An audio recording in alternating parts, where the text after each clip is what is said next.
नमस्कार, मैं हूं शरद द्विवेदी और आज का हमारा मुद्दा है सरकार के मंत्री पार्टी के द्वार। तो बीजेपी का नवाचार बारंबार करती है अपने को तैयार, इस तरह की तमाम बातें हैं। क्या हैं, सबसे पहले समझने के लिए देखेंगे रिपोर्ट और फिर सीधे चलेंगे डिबेट की तरफ। देखिए, ये अशोक राजपूत हैं, इनका एक प्रकरण है, इनका नक्शे में सुधार का प्रकरण है। जन सुनवाई में भी आ चुके हैं, लेकिन आपकी व्यस्तता के कारण शायद पेंडिंग होगा, तो जरा उसको दिखवा के जल्दी निर्णय होगा उस पर। ये बीजेपी की नई व्यवस्था है जिसमें 2 मंत्रियों को बीजेपी प्रदेश कार्यालय में हफ्ते में 6 दिन बैठकर कार्यकर्ताओं की शिकायत सुनना है और उनसे संवाद करना है। पहले दिन शुरुआत उप मुख्यमंत्री जगदीश देवड़ा और राज्य मंत्री गौतम टेटवाल से हुई। मंगलवार को नंबर आया पीडब्ल्यूडी मंत्री राकेश सिंह और वन राज्य मंत्री दिलीप अहिरबार का। दोपहर 1 बजे से 3 बजे तक दोनों मंत्री कार्यालय में बैठे। कार्यकर्ता पहुंचे, बाकायदा उनको सुना गया और फिर जिसका काम फोन पर हो सकता था, संबंधित अधिकारी से बात कर कार्यकर्ता को संतुष्ट भी कर दिया गया और कुछ की बात संबंधित विभाग तक पहुंचा दी गई। यही नहीं, प्रदेश अध्यक्ष हेमंत खंडेलवाल खुद भी ये देखने पहुंचे कि किस तरह से संवाद हो रहा है।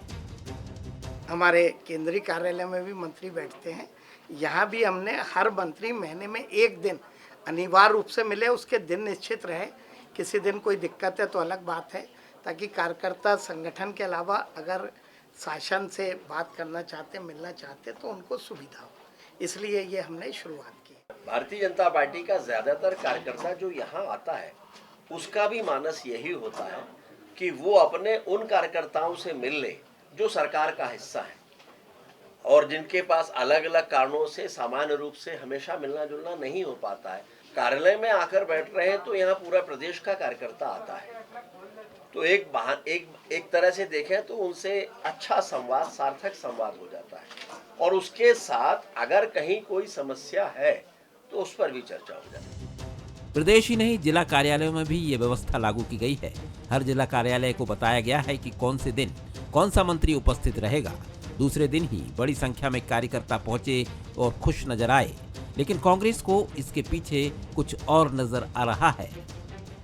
जहाँ जहाँ पावर स्टेशन जिन जिन जिलों में बना दिए, वहाँ सारे के सारे बीजेपी के कार्यकर्ताओं का मूल्यांकन, अवहेलना और ये कह लें कि एक तरीके से हाशिए में चले। कोई भी जिला उठा लो मध्य प्रदेश का, जो मूल कार्यकर्ता है वो अपने आप को छला हुआ महसूस कर रहा। जो आयात किए हुए लोग हैं वो राज कर रहे हैं। अब उनकी कितनी पीड़ा हल कर पाएंगे ये लोग। बीजेपी नवाचार के लिए जानी जाती है और कार्यकर्ताओं की पार्टी मानी जाती है। ऐसे में ये व्यवस्था निश्चित रूप से कार्यकर्ता को उनके विशेष होने का आभास कराएगी। किसी की कैसे मदद की जाती है, इसका सबसे आइडियल एग्जाम्पल कृष्ण और सुदामा है। सुदामा आते हैं चने लेकर या चावल लेकर और कह नहीं पाते, स्वाभिमानी है, मित्र है, कैसे हाथ फैला के मांग ले। लेकिन जब अपने घर पहुंचते हैं तो देखते हैं कि जो झोपड़ी थी वो महल बन गई है, द्वारपाल खड़े हैं, धन धान्य की कोई कमी नहीं है। मदद कैसे की जाती है? ये लो, दे दिया ना, कर तो दिया ना, अब क्या चाहिए? या किया ना भाई, कितनी मदद की आपकी शरद जी, क्या बोलोगे यार।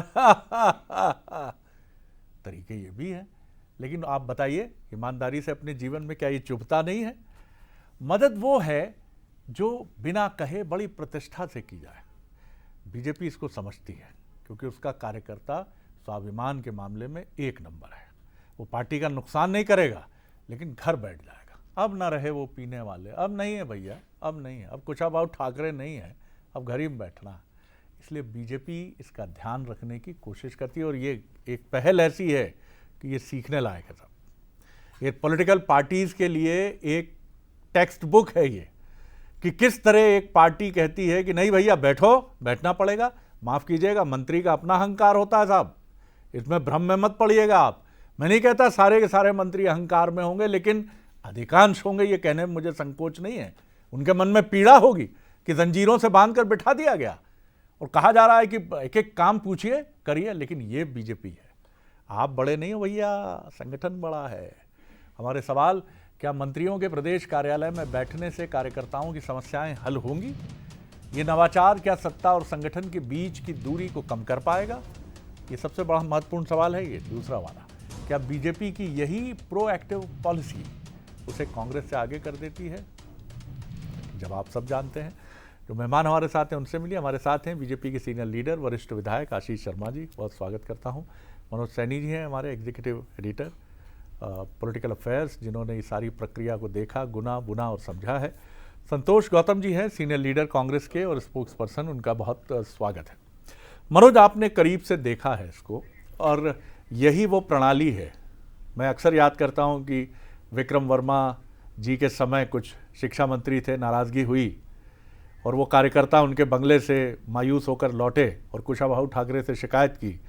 90-91 के दशक की बात है और थोड़ी देर में सुंदरलाल पटवा और विक्रम वर्मा प्रदेश बीजेपी कार्यालय में थे उन मायूस और निराश कार्यकर्ताओं के सामने कि क्या हुआ आपके साथ। यही वो बीजेपी है जिसकी वजह से 2025 की बीजेपी है। फिर उस तरफ लौटने की कोशिश। बिल्कुल आप सही कह रहे हैं और हेमंत खंडेलवाल भी उसी दौर से निकले, क्योंकि उन्होंने अपने पिता को भी मुझे लग रहा देखा है, तो उसका असर दिखाई दे रहा है। मोहन यादव भी उसी माहौल से निकले, बहुत एबीपी के कार्यकर्ता रहे और कार्यकर्ता भाव को उन्होंने समझा है। उस दौर में उनके साथ भी कई बार ऐसा हुआ होगा जब किसी से मिलने गए और सुना नहीं गया, तो वो तकलीफ शायद दोनों ने समझी है और इसकी बहुत ज़रूरत थी शरद जी। बहुत दिनों के बाद ये सब चीज़ें भारतीय जनता पार्टी के कार्यालय में दिख रही। हालांकि समय समय पर जो भी अध्यक्ष रहे, जैसे राकेश सिंह जी भी अध्यक्ष रहे हैं, बीडी शर्मा जी भी रहे हैं, या बाकी जो भी अध्यक्ष रहे, वो अपने अपने तरह से काम करते रहे। पर ये जो कार्यकर्ता का भाव था, अब आप देखिए, मैं आपको एक और उदाहरण बड़ा दिलचस्प सुनाता हूँ, क्योंकि वहाँ बैठा था एक कार्यकर्ता, सिर्फ ये लिख कर लाया राकेश सिंह जी के पास आज। उसमें ये लिखा था कि फलानी रोड आपने बनवाई और उस रोड पर आपका नाम नहीं है। अच्छा। तो उन्होंने राकेश सिंह ने कहा कि देखिए, हमारा कार्यकर्ता ये, मतलब इसके मन में सिर्फ ये भाव है और यही मूल पिंड है हमारा कि मेरे व्यक्ति ने रोड बनवाई, बीजेपी ने रोड बनवाई और उसका ही नाम नहीं है, तो वो सिर्फ इसीलिए सिंगरौली से चला आया बताने। तो ऐसी तस्वीरें भी कई देखने को मिली, लेकिन निश्चित रूप से ये एक भाव पैदा करेगा, कार्यकर्ता भाव का। और दूसरी तरफ लगातार उस पर आप देखिए फ़ोन भी कर रहे थे, मैंने देखा 3-4 कलेक्टरों को उन्होंने फ़ोन किया।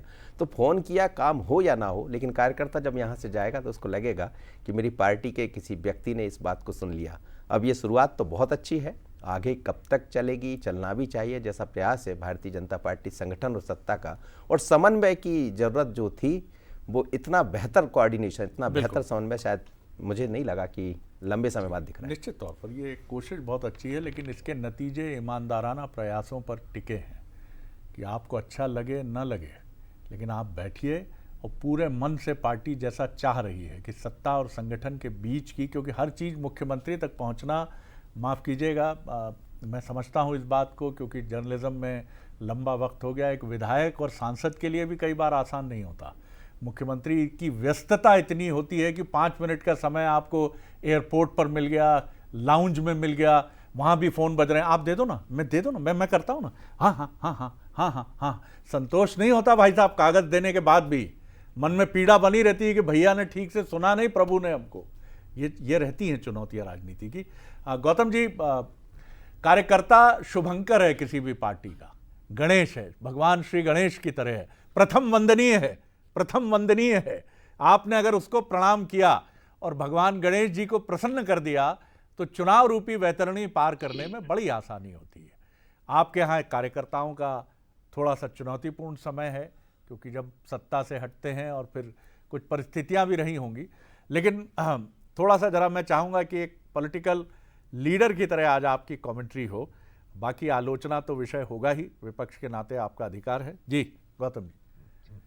देखिए शरद जी, बहुत अच्छी बात है। अगर ये पहल भारतीय जनता पार्टी ने की है तो मुझे लगता है कि ये उन जख्मों पर नमक छिड़कने के बजाय उन पर मलहम लगाने की एक कोशिश मानी जाएगी, लेकिन इसमें कंटिन्यूटी होना चाहिए। कौन से जख्मों की बात कर रहा हूं मैं? जो रघुनंदन शर्मा जी ने व्यक्त किए थे कि कार्यकर्ता पूरे प्रदेश भर से मेरे पास आते हैं लेकिन उनकी कोई नहीं सुन रहा है, वल्लभ भवन दलालों का अड्डा बन गया है, ये कहा था रघुनंदन शर्मा जी ने। मैं समझता हूं कि पूरे प्रदेश के कार्यकर्ताओं की पीड़ा उसमें आ गई है। इससे बढ़कर एक और चीज सुनिए शरद जी, कि कैलाश विजयवर्गीय जैसे लोगों को कहना पड़ा कि मैं वृक्षारोपण करना चाहता हूं, लाखों की संख्या में वृक्ष लगाना चाहता हूं इंदौर में, लेकिन वन विभाग के अधिकारी मेरी सुनते ही नहीं है। तो जिस प्रदेश के मंत्रियों की नहीं सुन रही है सरकार, मुख्यमंत्री नहीं सुन रहे हैं, इंदौर के वर्चस्व को लेकर लड़ाइयां हो रही हैं, भूपेंद्र सिंह की यदा कदा अपना रोना रोते रहते हैं, गोपाल भार्गव रोते रहते हैं, और कोई मैं अकेला तो नहीं कह रहा हूं, ये पूरे प्रदेश में सुर्खियां बनती हैं इन बातों की कि कई मंत्रियों की बिल्कुल नहीं सुनी जा रही, विधायकों की नहीं सुनी जा रही, और समय समय पर ये बातें सामने आती रहती हैं। ऐसे समय में यदि ये पहल हुई है और कार्यकर्ताओं की बात सुनने की बात हुई है, मैं इसे पॉजिटिव संकेत मानता हूं, भले ये दबाव में हुई हो। लेकिन अब ये इसमें कितना कंटिन्यू कर पाते हैं, कितने समय तक कर पाते हैं, क्योंकि नवाचार कई शुरू होते हैं और बहुत जल्दी पेंडिंग खत्म हो जाते हैं। हमने देखा है, इसके पहले भी हमने देखा कि जो सीएम हेल्पलाइन की योजना है उस पर भी आजकल धांधलियां हो रही है, पूरी तरीके से नहीं सुनी जा रही है, जबरदस्ती लोगों के साइनें करवाई जा रही है कि अपनी शिकायत वापस ले लो। ऐसी तमाम शिकायतें पूरे मध्य प्रदेश भर से आ रही हैं। तो कार्यकर्ताओं की यदि सुनी जाए किसी भी पार्टी में, अच्छा संकेत मानता हूं। कांग्रेस को भी इसमें नेताओं को अच्छी कोशिश करना चाहिए कि कार्यकर्ताओं की बातें सुने, भले विपक्ष में है लेकिन उनकी बातें सुनी जानी चाहिए। और भारतीय जनता पार्टी चूंकि सत्ता में और अपने कार्यकर्ताओं की बातें नहीं सुन रही है, मैं समझता हूं सुनी जानी चाहिए। गौतम जी, बहुत संतुलित टिप्पणी आपकी है आज की, और मैं अप्रिशिएट करूंगा इसको। और मैं अक्सर अपेक्षा रखता हूं, हालांकि सिर्फ अपेक्षा ही रख सकता हूं, कि डिबेट का मतलब यही है। डिबेट का मतलब सब खराब सब खराब सब खराब सब खराब सब खराब, ये नहीं है सर। यह आपका अधिकार है, लेकिन आप कोई भी चीज़ देखें, आपने कुछ बातें जो कही हैं वो बीजेपी की नब्ज पर हाथ रखा आपने।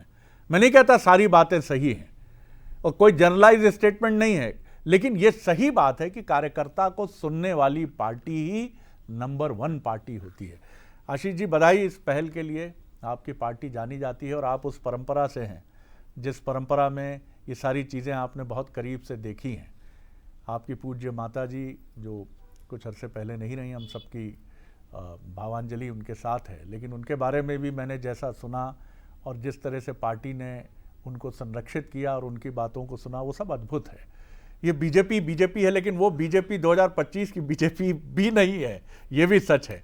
अच्छी पहल है, अच्छे ढंग से आगे बढ़े, आप लोगों का भी सहयोग रहे, मंत्रीगण का सहयोग रहे, संगठन और सरकार के बीच समन्वय बना रहे, यही सफलता का द्वार है। निश्चित ही शरद जी, कार्यकर्ताओं की सुनी जाती है, इसीलिए कार्यकर्ता की जनता भी सुनती है और बार बार सरकार बनती है। भारतीय जनता पार्टी का इतना विस्तारित संगठन आज यदि है तो उसमें लाखों करोड़ों की संख्या में कार्यकर्ता है, और यहाँ संगठन से सत्ता है, सत्ता के कारण संगठन नहीं है। और इसलिए संगठन भी ये चाहता है, जो पार्टी का मूल कार्यकर्ता है, आपने सही कहा, भारतीय जनता पार्टी का कार्यकर्ता बहुत स्वाभिमानी कार्यकर्ता है। अगर उसकी नहीं सुनी जाती है, उसका कोई काम नहीं होता है, तो वो अनावश्यक ऐसा व्यर्थ वाद विवाद नहीं करता, वो पार्टी के फोरम पर अपनी बात रखता है।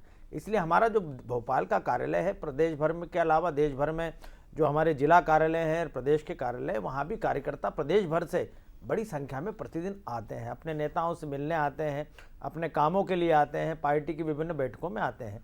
इसलिए संगठन का भी एक मंच उनको मिलना चाहिए, जहाँ पर अपने वो अगर कोई काम, उनकी कुछ अड़चन आ रही है या कोई उनका सुझाव है, कोई सरकार के कामकाज के विषय में कोई बात है, तो वो रख सके। और निश्चित ही हमारे मंत्रीगण प्रतिदिन यहाँ बैठ रहे हैं। हेमंत खंडेलवाल जी एक बहुत अच्छे कार्यकर्ता भी है, उन्होंने पार्टी के उस दौर को भी देखा है और इस दौर को भी देखा है।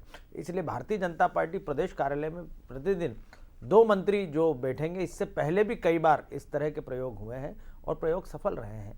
निश्चित ही पार्टी कार्यालय में बैठकर वो उनकी न सिर्फ समस्याओं को सुनेंगे, बल्कि और कुछ अच्छे सुझाव सरकार की बेहतरी के लिए, संगठन की बेहतरी के लिए भी वहाँ से मिल सकेंगे। मैं ऐसा मानता हूँ भारतीय जनता पार्टी को ये करने का न सिर्फ अनुभव है, बल्कि इस तरह के कार्यों के माध्यम से और भी जहाँ नीचे तक हम कई बार कुछ चीज़ें सरकार तक नहीं पहुँच पाती, मंत्री तक नहीं पहुँच पाती, मुखिया तक नहीं पहुँच पाती, तो कार्यकर्ता ही वो एक कड़ी है जो हमें जनता से सीधे जोड़ता है। इसलिए कार्यकर्ता के रूप में जो भी बातें भारतीय जनता पार्टी प्रदेश संगठन तक पहुँचेगी, उनको शीघ्रता के साथ क्रियान्वित करने का काम हमारी सरकार और माननीय मंत्रीगण करेंगे। मनोज जी, जेपी नड्डा जी का एक बयान था जिसके बड़े अर्थ निकाले गए कि अब हमें राष्ट्रीय स्वयंसेवक संघ की आवश्यकता, हाँ, चुनाव में उतनी हमें आवश्यकता नहीं है। ठीक है, इसमें हम नहीं जाते कि उसका क्या मायने था, क्या अर्थ था, लेकिन इतना तो हमने देखा कि उस वक्तव्य के बाद संघ ने कुछ कमर कसी, ऐसा भी नहीं कहूँगा मैं, लेकिन जिस तरह का समन्वय संघ और संगठन का बीजेपी के साथ हमने देखा है, वो बड़ा अद्भुत है। जो भी विद इन दी अंदर खाने में जो कुछ हुआ हो या ना हुआ हो, मैं नहीं जाता उस पर भी, लेकिन जिस तरह का समन्वय हमने देखा, हरियाणा, महाराष्ट्र, दिल्ली सबसे इंपॉर्टेंट जी, और रिसेंटली बिहार, और अब मैं उत्तर प्रदेश में देख रहा हूँ, अब तो चर्चा ये भी है कि अगला राष्ट्रीय अध्यक्ष उत्तर प्रदेश से आ सकता है, क्योंकि चुनाव भी है। और उत्तर प्रदेश में जिस तरह मैं देख रहा हूं कि BL संतोष जी, जिस तरह से शिव प्रकाश जी, जिस तरह से महेंद्र सिंह जी, यानी अब यह है कि बीजेपी ये जानती है कि अगर उसके पास सत्ता में रहने का मंत्र है तो उसको एग्जीक्यूट करने की प्रणाली संगठन है, और संगठन भी RSS ड्रिवन संगठन। जी बिल्कुल, आप ठीक कह रहे हैं। और कई बार ऐसा कहा जाता है कि जाने अनजाने ये एहसास भी कराना होता है। जहां आप जिक्र कर रहे थे तो कुछ जगह हम समझ सकते कि एहसास तो हुआ है भारतीय जनता पार्टी को भी। और दूरी नहीं हो सकती शरद जी, हम अपनी नज़रों से देख सकते ना संघ से दूरी बीजेपी की हो सकती, ना बीजेपी से संघ अलग हो सकता है। क्योंकि जैसे ही सत्ता में भारतीय जनता पार्टी आई है तो मैं तो ये भी कहूँगा कि संघ भी बहुत विस्तार हुआ, बहुत ही विस्तार हुआ, और संघ के कारण बीजेपी का विस्तार हुआ। तो दोनों ने एक दूसरों की चीज़ों को समझा होगा। और ये सब वही तो है, कार्यकर्ता भाव कहाँ से पैदा होता है? इस संघ से निकले हुए लोग हैं, जब भी तो इस बात को समझ रहे हैं। लेकिन कई बार जब सत्ता की मधोसी, मैं इसलिए कहूँगा कि वो छाती है, तो फिर भूल जाते हैं। और शायद ये इसीलिए है कि आप सत्ता में, वहाँ मंत्रालय में बैठते, जरा यहाँ आकर तो बैठिए और याद कीजिए आपके उन दिनों को जब आप एक कार्यकर्ता भाव से आया करते थे। तो वही कार्यकर्ता भाव बनकर यहाँ पहुँच रहे हैं मंत्री। एक और दिलचस्प बात मैं बताना चाहूँगा कि जो भी लोग पहुँच रहे हैं उनसे ये पूछा जा रहा है कि आप हमारे पास तो आ गए, कि आप विधायक या सांसद के पास नहीं गए? तो वो जो बात कह रहे हैं कि सर मैं 4 बार गया था, सुनी ही नहीं गई, तो उसका भी नाम नोट हो रहा है। तो आप समझिए कि आने वाले दिनों में जब भी चुनाव होंगे, चाहे वो विधायक के हों या लोकसभा के हों या विधानसभा के, तो मुझे लगता है ये सूची भी काम करेगी। तो इसमें बहुत सारी चीज़ें छिपी है। फिर वही मैं कहूँगा कि कितने दिन, लेकिन संभावना यही है कि बहुत बेहतर तरीके से आगे चलाना चाहिए। कांग्रेस को भी शायद इस तरफ बढ़ने की जरूरत है। बीजेपी का आप उदाहरण देखेंगे तो लाल कृष्ण आडवाणी आपको याद आएंगे। अपोजिशन का जो भी रवैया हो, लेकिन वो कितनी डिग्निटी से बैठ गए, किनारे चले गए। जिस व्यक्ति ने 6 दशकों तक बीजेपी की सेवा की, लेकिन उसने ये नहीं कहा किसी प्रेस कॉन्फ्रेंस में कि मेरे साथ अन्याय हुआ। मुरली मनोहर जोशी ने ये नहीं कहा, सुमित्रा महाजन ने ये नहीं कहा कि अरे अभी तो मैं फिट थी, 1 टर्म 2 टर्म और मिल सकता था। ये बीजेपी के वो संस्कार। इसमें सर जी एक तस्वीर और दिख रही है जिसकी आप जिक्र कर रहे हैं जी, कि जैसे ही प्रदेश अध्यक्ष वहां पहुंचे, हाँ, तो मंत्री खड़े हो गए। हाँ, तो उन्होंने कहा नहीं, आप पूर्व के अध्यक्ष हैं, मेरे से पहले आप अध्यक्ष थे, तो आप बैठे रहिए। तो हेमंत जी ने कहा नहीं, आप बैठे रहिए। तो राकेश जी ने कहा नहीं, इस समय अध्यक्ष आप है और हम सब आपके अधीन। आप और हम, शायद मैं व्यूअर्स के लिए बता दूं कि बीजेपी के संविधान में प्रदेश अध्यक्ष और राष्ट्रीय अध्यक्ष, अगर पार्टी का कार्यालय है तो प्रधानमंत्री या मुख्यमंत्री भी होगा, तो वहां सबसे प्रथम वंदनीय जो है वो अध्यक्ष होगा। ये उनके संगठन में, बीजेपी के संगठन में ये प्रोविजन है। प्रदेश अध्यक्ष का ये स्तर है, वहां राष्ट्रीय अध्यक्ष का ये स्तर है। सबसे पहले संबोधन होगा माननीय राष्ट्रीय अध्यक्ष जी JP नड्डा जी, हमारे लोकप्रिय प्रधानमंत्री नरेंद्र मोदी जी, मध्य प्रदेश में यही हेमंत खंडेलवाल जी और डॉक्टर मोहन यादव जी। जी कुछ और आपके रचनात्मक सुझाव, कुछ बातें तो आपने कही गौतम जी, और कांग्रेस भी निश्चित तौर पर आपने कहा कि सभी पार्टी और कांग्रेस भले ही अपनी विपक्ष में है, लेकिन कार्यकर्ताओं को सुनना पड़ेगा, उनकी बात, उनकी पीड़ा, प्रत्याशी चयन को लेकर उनके सुझाव। कितने ऐसे कार्यकर्ता हैं जो अंधेरे में जो बैठे हैं, नजर उन पर भी तुम डालो, अरे ओ विपक्ष वालों, ये कह रहे होंगे शायद। जी शरद जी, अभी आप जब अपनी बात कह रहे थे तो मुझे उसमें से एक बड़ा रोचक प्रसंग याद आ गया। आपने कहा कि जिस प्रकार से आडवाणी जी ने कुछ नहीं कहा जबकि उनको साइड लाइन कर दिया गया, सुमित्रा महाजन जी ने कुछ नहीं कहा, मुरली मनोहर जोशी जी ने कुछ नहीं कहा, तो इस पर मुझे एक बात याद आती है कि आडवाणी जी के सामने हमने उमा भारती जी को बहस करते देखा। एक बार काफी वीडियो वायरल हुआ था कि उनकी बहस हो गई थी 2013 उसमें बैठक, चलती बैठक में। जी हाँ, जी हाँ। लेकिन क्या हुआ कि उसके बाद से जब 2014 के पहले से जब युग प्रारंभ हुआ, मोदी का युग प्रारंभ हुआ, उसके बाद से परंपराएं समाप्त कर दी गई हैं। क्योंकि आपने देखा कि मोदी जी ने अभी बिहार में बहुचर्चित भाषण दिया था कि तेजस्वी यादव ने कट्टा अड़ाकर मुख्यमंत्री का पद की उम्मीदवारी छीन ली है कांग्रेस से। तो जिन को कट्टा अड़ाने का इतना अनुभव हो सकता है उन्होंने आडवाणी जी के कनपट्टी पर कट्टा अड़ाकर पद छीना हो, सुमित्रा महाजन जी से कट्टा अड़ाकर पद छीना हो, क्योंकि उनको तो अनुभव है। क्योंकि तेजस्वी यादव को तो किसी ने देखा नहीं कि उन्होंने कट्टा अड़ाकर मुख्यमंत्री का उम्मीदवारी छीनी थी कांग्रेस से। तो जो लोग लोकतंत्र का इस तरह से दमन करना चाहते हैं, उनकी पार्टी में किसी को इतनी स्वतंत्रता हो, मैं नहीं समझता हूं कि वो विरोध के स्वर को उठा सकें। क्योंकि अगर वो उठाएंगे तो ईडी है, सीबीआई है, तमाम तरीके की एजेंसियां हैं जो उन पर कभी भी वार कर सकती, इनकम टैक्स है, तमाम तरीके की फाइलें उन्होंने दबा कर रखी है, सबको पास चर्चा है। और पेगासस जैसे उनके पास यंत्र भी हैं जिसके द्वारा मोदी सरकार कंट्रोल करती है लोगों पर और अपने ही नेताओं पर करती है। सुब्रमण्यम स्वामी ने इस बारे में विस्तार से चर्चा की है और वो कहते हैं कि हम सुब्रमण्यम स्वामी को गंभीरता से नहीं लेते तो उतार क्यों नहीं देते उनको, सांसदी की सीट से हटा क्यों नहीं देते पार्टी से। मैं ये कहता हूं दोहरे चरित्र वाली पार्टी है और जब ये पार्टी कोई नवाचार करने की बात करती, कार्यकर्ताओं की बात करती है, तो अभी आशीष जी को मैं सुन रहा था बड़े ध्यान से, आशीष भाई ने कहा कि इस प्रकार के प्रयोग हमने पहले भी करे हैं तो वो प्रयोग सफल रहे हैं, तो उनकी कंटिन्यूटी क्यों नहीं रखी गई। वो प्रयोग केवल 4 दिन होते हैं, केवल आई वॉश करने के लिए। शरद जी 1-2 लाइन और कहना चाहूंगा और मैं कहना चाहूंगा चलिए ठीक है, मान लिया आपने कार्यकर्ताओं की बात सुनकर ये प्रयोग शुरू भी कर दिया, आप सीएम हेल्पलाइन को कब वापस वो करेंगे फिर से उसका पुनरुद्धार, और कब करेंगे आप जन सुनवाई का पुनरुद्धार जहां पर बातें नहीं सुनी जा रही, जनता परेशान है। सुन लीजिए शरद जी, शरद जी 1 लाइन और बोलूंगा। मध्य प्रदेश में क्या हालात, शरद जी 1 लाइन और कहूंगा। चौथे स्तंभ के मध्य प्रदेश में क्या हालात है। इंदौर में आरटीओ के दलालों के विरुद्ध जब एक राज्य स्तरीय पत्रकार ने आवाज उठाई तो उसे पीटा गया और उसके आरोपी अभी भी गिरफ्तार नहीं हुए। ये मोहन यादव की सरकार है।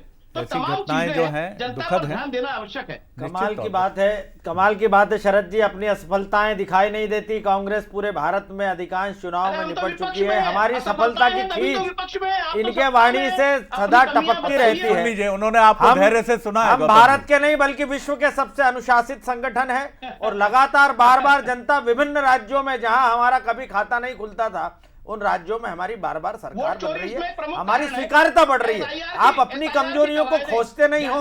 सीएम हेल्पलाइन हो, जन सुनवाई हो, सब मध्य प्रदेश में चल रही है। डॉक्टर मोहन यादव जी की सरकार बहुत जवाबदेह सरकार है। सुन लीजिए, सुन लीजिएगा, ये जवाबदेही हमें इस मध्य प्रदेश की जनता ने दी है। हमारे संगठन के नाते, एक अनुशासित कार्यकर्ता के नाते जो शपथ हमने जन कल्याण के लिए है, वो जिम्मेदारी हम पूरी बखूबी इस प्रदेश में निभा रहे हैं। रही बात भारतीय जनता पार्टी के संगठन के, बाल बराबरी आप नहीं कर सकते। चलिए क्योंकि हमारा कार्यकर्ता विचारों के साथ चलिए। लेकिन गौतम जी मैं फिर कहूंगा, आलोचना विपक्ष का अधिकार है और ये संविधान प्रदत्त है, लेकिन बुनियादी, मैं ये नहीं कह रहा हूं कि आपने बुनियादी मुद्दों पर बात नहीं की, लेकिन ये आपको, आपकी पार्टी को भी सोचना होगा कि अशोक गहलोत जी कब तक रहेंगे, सिद्धारमैया जी कब तक रहेंगे, कर्नाटक का भविष्य कौन है, डीके शिव कुमार हैं या सिद्धारमैया हैं।